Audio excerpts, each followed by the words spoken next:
Channel novels by Alizeh کے معزز سامعین کو علیزہ کمل کا سلام۔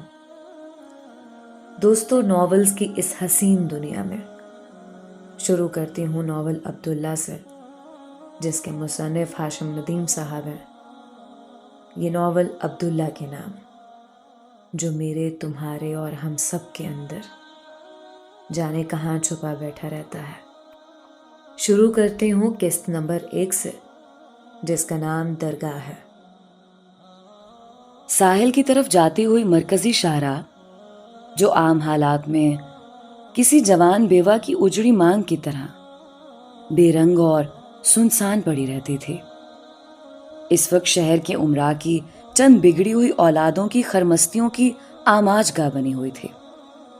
فضا میں سپورٹس کاروں اور ہیوی بائکس کی چنگھاڑتی آوازوں نے ایک ہلچل اور طوفان سا برپا کیا ہوا تھا۔ معاملہ شہر سے ویران ساحل کی پٹی تک ریس کا تھا، اور ہم میں سے کوئی بھی یہ ریس ہارنا نہیں چاہتا تھا۔ سب سے آگے صوبے کے ہوم سیکرٹری کے لاڈلے صاحبزادے وقار یعنی وکی کی مرسڈیز سپورٹس کار تھی۔ اس کے بعد ملک کے معروف صنعت کار بختیار احمد کی اکلوتی اولاد ساحر یعنی میری منی جیگوار تھی، اور میرے پیچھے صوبائی وزیر مالیات کا بگڑا شہزادہ کاشف اپنی دوست ردا کے ساتھ ہیوی بائک پر فراٹے بھرتا۔ مختلف گاڑیوں کے درمیان لہراتا اور اپنا راستہ بناتے ہوئے صرف چند انچ کے فاصلے سے میری گاڑی کے بمپر کو تقریباً چھوتا ہوا چلا آ رہا تھا۔ باقی دوست اس کے ذرا فاصلے پر تھے۔ لوگ ہمیں دور ہی سے دیکھ کر سرا سیما ہو کے ادھر ادھر اچھل کر اپنی جان بچانے کے لیے بھاگ رہے تھے۔ وکی نے سڑک پار کرتے ہوئے ایک ٹھیلے کو ہلکا سا چھوا۔ ٹھیلے والا ایک جانب کو کودا اور اس کے ٹھیلے سے ناریل فضا میں یوں اچھلے جیسے کسی شریر بچے نے یکدم فضا میں بہت سے خاکستری غبارے چھوڑ دیے ہوں۔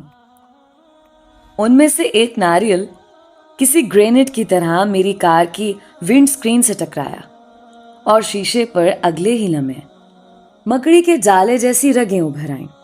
میرے ساتھ گاڑی میں بیٹھی گورنر کی بھتیجی اور میری بہترین دوست اینی زور سے چلائی، اور اس کے منہ سے انگریزی گالیوں اور مغلظات کا ایک طوفان وکی کی شان میں ابل پڑا۔ میرے پیچھے آتے ہوئے کاشف کی 150 کی سپیڈ سے دوڑتی ہوئی بائک کا پہیہ ناریل کے اوپر چڑھ گیا، اور بائک فضا میں یوں اچھلی جیسے کسی توپ سے نکلا ہوا گولا۔ لیکن کاشف نے اپنے حواس قابو میں رکھے اور بائک کو زمین پر لگتے ہی ایک جانب کو جھکا کر الٹنے سے بچا لیا۔ البتہ اس کے پیچھے آتے ہوئے 2 موٹر سائیکل سوار خود کو بچا نہیں پائے۔ سڑک پر دور تک ان کی بائکس کی پھسلنے کی آوازیں اور اسکریچنگ گونجتی رہیں۔ شاید ریس میں شامل ایک آدھ کار بھی پھسلی، لیکن میں مڑ کر دیکھ نہیں پایا، کیونکہ اس وقت میری ساری توجہ آگے سڑک پر دوڑتی وکی کی مرسڈیز پر تھی۔ وہ جانتا تھا کہ اب ساحلی پٹی صرف چند کلومیٹر ہی دور رہ گئی ہے، لہٰذا وہ اپنی گاڑی کو سڑک پر دونوں جانب لہراتے ہوئے آگے بڑھ رہا تھا کہ میری گاڑی کو آگے نکلنے کا کوئی راستہ نہ مل سکے۔ کاشف گاڑی کی کھڑکی سے ہاتھ نکال کر مجھے اشتعال دلانے کے لیے مختلف اشارے بھی کر رہا تھا، اور اس عمل میں اس کے ساتھ والی سیٹ پر بیٹھی اس کی ولایت پلٹ کزن ٹینا بھی برابر کا ساتھ دے رہی تھی، جو اینی کو مزید مشتعل کرنے کا باعث بن رہا تھا۔ آخری 10 کلومیٹر کا بورڈ دیکھتے ہی اینی نے مایوسی سے سر ہلایا۔ نہیں ساحر، اب ہم نہیں جیت سکتے، فاصلہ بہت کم رہ گیا ہے، ہم ہار گئے ساحر۔ ڈیم اٹ یار! میں نے اینی کو کوئی جواب نہیں دیا اور گیئر بدل کر ایکسیلریٹر پر دباؤ بڑھا دیا۔ اینی بھی جانتی تھی کہ مجھے ہار سے کس قدر شدید نفرت تھی۔ میں نے ہارنا سیکھا ہی نہیں تھا۔ ہم زندگی میں جیتنا سیکھیں یا نہ سیکھیں، جیت ہمیں خود ہی سب سکھا دیتی ہے۔ ہاں، البتہ ہار کو باقاعدہ سیکھنا پڑتا ہے۔ کہ ہار آپ کو خود کچھ نہیں سکھاتے، لیکن میں خود فی الحال اس فن سے ناآشنا تھا، اور کم از کم آج تو میں کسی صورت ہارنا نہیں چاہتا تھا، کیونکہ مقابلے پر میرا ازلی حریف وکی جو تھا۔ اس ریس کا آئیڈیا کل رات ہی ہمارے شیطان دماغوں میں اس وقت آیا تھا جب ہم کلب کے نلنگوں دھوئیں بھرے ماحول میں اپنے اپنے بھرے ہوئے سگریٹ کے کش لگا رہے تھے۔ فضا میں دھوئیں اور بیئر کی ملی جلی خوشبو پھیلی ہوئی تھی، اور دھواں کشید کرنے کے اس عمل میں ہم میں سے ہر ایک کا جوڑا بھی پورے شد و مت سے شریک تھا۔ صرف اینی ہی ان میں سے ایک ایسی لڑکی تھی جس کا دم اس مخصوص دھوئیں کی ذاتی سے گھٹنے لگتا تھا، اور تب وہ میرا ہاتھ پکڑ کر زبردستی مجھے کلب سے باہر کھلی فضا میں کھینچ لائی تھی۔ اف ساحر، کیوں پیتے ہو یہ زہر؟ نفرت ہے مجھے اس دھوئیں سے۔ لیکن کل رات اینی کی بات شروع ہونے سے پہلے ہی وقار نے بحث چھیڑ دی تھی کہ اس کے باپ نے گزشتہ ہفتے ہی اسے جو نئی سپورٹس مرسیڈیز لے کر دی ہے وہ اسے 250 کی رفتار سے دوڑاتا ہوا کالج آ سکتا ہے۔ کاشف نے چڑھ کر اسے ریس لگانے کا چیلنج دے دیا، اور رفتہ رفتہ بحث نے اتنا طول پکڑا کہ ہم سب نے ہی اس ریس میں شریک ہونے کا فیصلہ کر لیا، اور اس کے نتیجے میں آج ہم سب کی گاڑیاں اور بائکس اس سائلی سڑک پر آگ اگلتی ہوئی دوڑ رہی تھیں۔ ریس ختم ہونے والا پوائنٹ ساحل پر بنے ہوئے لکڑی کے ہٹس کے عین سامنے جا کر ختم ہونے والی یہی کولتار کی سڑک تھی، جہاں پہلے ہی سے یونیورسٹی کا پورا ایک گروپ ہجوم کی شکل میں چیخ چلا کر اور نعرے لگا کر ہمارا حوصلہ بڑھا رہا تھا۔ انہی میں وہ 2 لڑکے بھی موجود تھے جن کے ہاتھ میں سفید رومال تھا، جنہیں آخری جیت کی گواہی دینے کے لیے ہم نے بطور جج وہاں کھڑا کیا تھا۔ آخری پوائنٹ اب صرف 2 کلومیٹر کی دوری پر رہ گیا تھا، اور ہماری سپورٹس کاریں جس رفتار سے دوڑ رہی تھیں اس حساب سے یہ 2 کلومیٹر صرف 2 لمحے کی دوری پر تھے۔ وکی کسی صورت مجھے آگے نکلنے کا موقع نہیں دینا چاہتا تھا، اور مجھے بس ایک لمحے کی تلاش تھی، اور پھر وہ لمحہ ایک اونچے ریت کے ٹیلے کی صورت میں مجھے نظر آ ہی گیا۔ سڑک کے اختتام سے کچھ قدم پہلے سڑک کے بائیں جانب ریت کچھ اس طرح سے اکٹھی ہو گئی تھی کہ ایک اونچا سا ٹیلا بن گیا تھا۔ میں نے گیئر بدلا اور چلا کر اینی سے کہا، سیٹ بیلٹ اچھی طرح کس لو۔ اینی نے شاید میری آنکھوں میں لپکتی چمک کو دیکھ لیا تھا۔ وہ سراسیما ہو کر چلائی، نہیں ساحر پلیز، فار گاڈ سیک ساحر۔ لیکن اینی کی چیخ اس کے گلے ہی میں گھٹ کر رہ گئی، اور میری جیگوار ریت کے ٹیلے پر یوں چڑھی جیسے کوئی گلائڈر اونچی اڑان اڑانے سے پہلے کسی اونچے پہاڑ کی چوٹی پر بنی چٹان پر دوڑتا ہے، اور اگلے ہی لمحے میری گاڑی بھی کسی شاہین کی طرح فضا میں تیرتے ہوئے میری نظر نیچے 2 فٹ پیچھے آتی مرسیڈیز میں بیٹھی وکی پر پڑی، جس نے جھنجھلاہٹ میں اپنا سر زور سے سٹیئرنگ پر دے مارا تھا۔ میری جیگوار ایک زوردار آواز اور شدید جھٹکے کے ساتھ نیچے ریتلے ساحل سے ٹکرائی، اور اس کے اگلے دونوں ٹائرز زوردار دھماکے کے ساتھ برسٹ ہو گئے۔